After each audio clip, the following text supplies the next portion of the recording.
Alright, today I'm going to show you guys some things that I just picked up from the coin shop, and I'm starting a dime collection, Mercury dimes and Roosevelt dimes.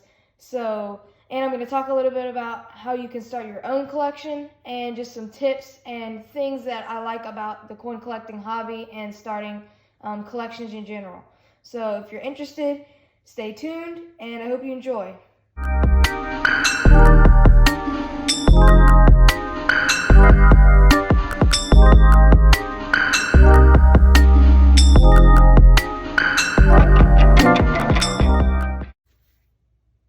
Alright, so let's first start off about talking about these albums. So these are Dansco albums, and I just got them from the coin shop, and these are definitely going to be some of the more expensive albums that you can buy. They are some of the highest quality, but I just like Dansco albums because all of the other albums that I have are Dansco, and it does actually add a little bit of value to your collection because people will pay a little bit more whenever they see that it's a Dansco album. And so I just decided to get two other Dansco albums because I want to continue my Dansco album collection. And yeah, so that's as far as these albums go. I'm about to open them up and take them out of the film and show you guys them and give you a closer look.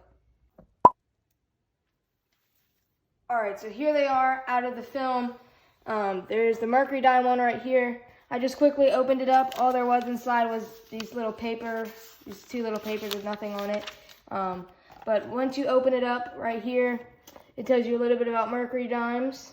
And then here are the dates. And I don't really know what to call these. I'm just going to call them flips.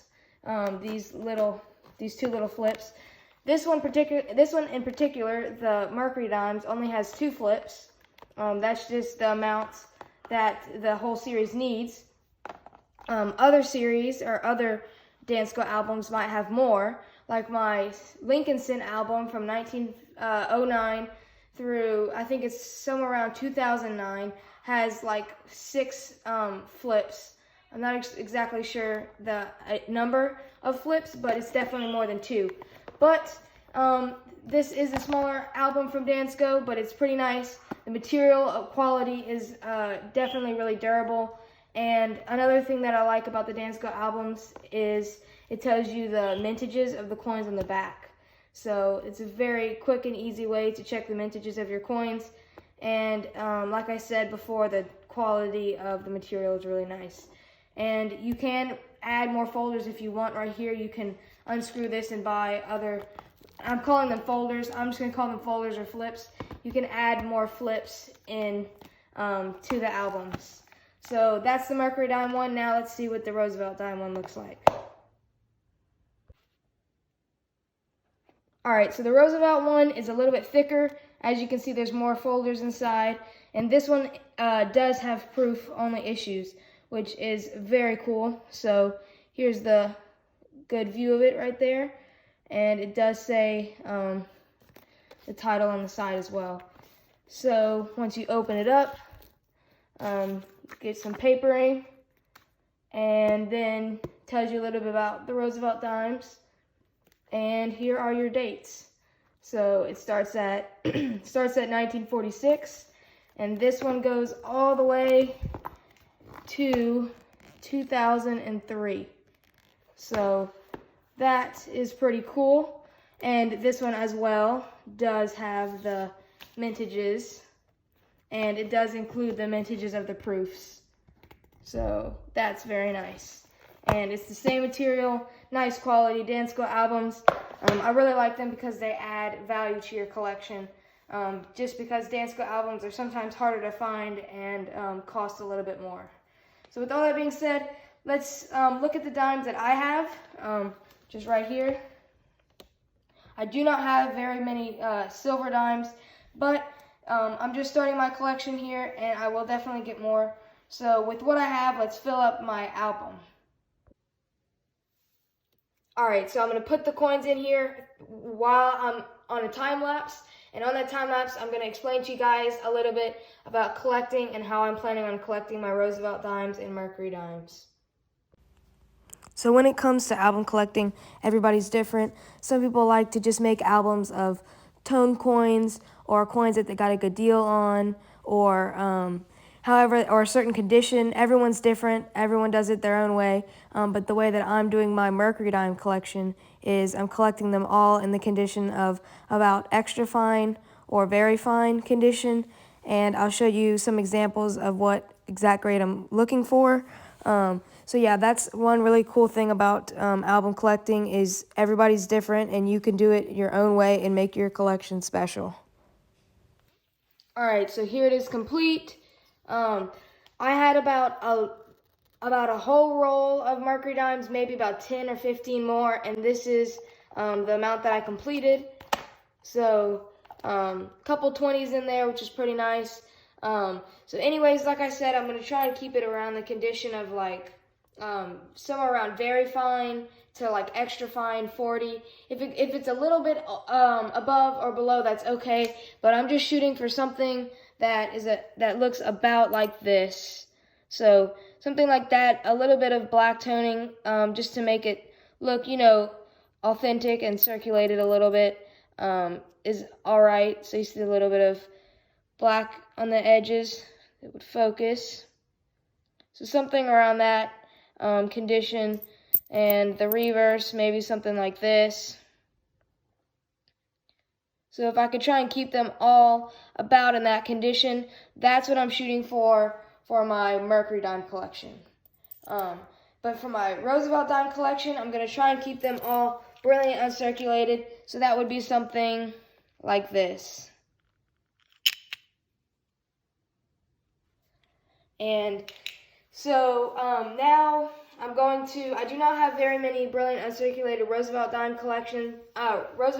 dime dimes in total, but I'm going to put the ones that I have in my collection into my album. So I'll go ahead and do that real quickly. Alright guys, so this is all I could fill up in my Roosevelt dimes album. I really don't have very many proof Roosevelt dimes. I'm definitely going to get some more. I have not put this one in here yet. This is a 1977 proof. You get a good angle of that. I'm not going to put this in here yet because I'm going to put this album in a Ziploc bag. Let me go ahead and get my nickel album and show you guys. So here's my nickel album. I keep it in a Ziploc bag because this one has proof issues. And I put these silica gel packets in here so that the proofs don't get like these little spots on it, or any silver things don't start toning or anything. So it's just to keep it protected from the elements, and I do live in the South, so there's a lot of humidity. And I don't want to put too many coins in here that are brilliant uncirculated, and especially I don't want to be putting proofs in here and then them start getting damaged. So I do have this coin that will go in there. I could definitely find some stuff in circulation that could go as BU, because like definitely in the 2000s. But I'm probably just going to keep this album to things that are like untouched, brilliant, uncirculated. And I am being very careful with this album because I know a lot of you guys don't like to get the albums that have the plastic sliding windows because of the problem where sometimes that plastic stuff could scratch your coins. But whenever I'm putting my coins in, I'm being extra careful that the coins aren't touching the edge and they're not going to scratch it. So it is kind of a risk to put some brilliant uncirculated coins in an album like this, but I am going to be very careful. But anyways, I'm going to play this. The video's almost ended, but I'm going to play some pictures in the background, and I'm going to talk a little bit about collecting in general and album collecting, and why it's such a good thing, and you should definitely go out and get some albums and start your own collections.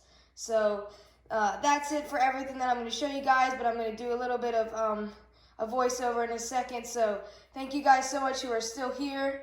Enjoy the voiceover. So album collecting is definitely something that if you are a coin collector, you should definitely try out. And it's a very good thing for beginners because it's very satisfying to fill each page and get new coins and find good deals on the coins that you need in your each hole, and it's very satisfying to get the more rare dates.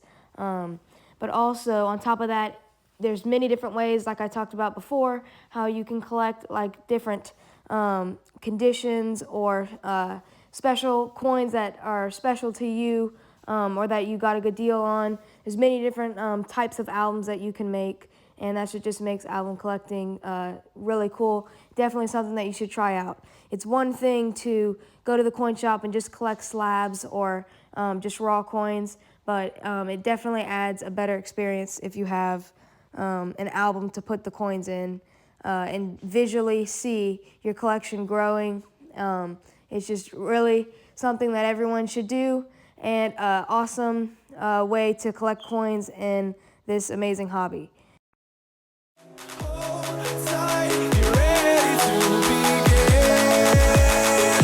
Just levitate.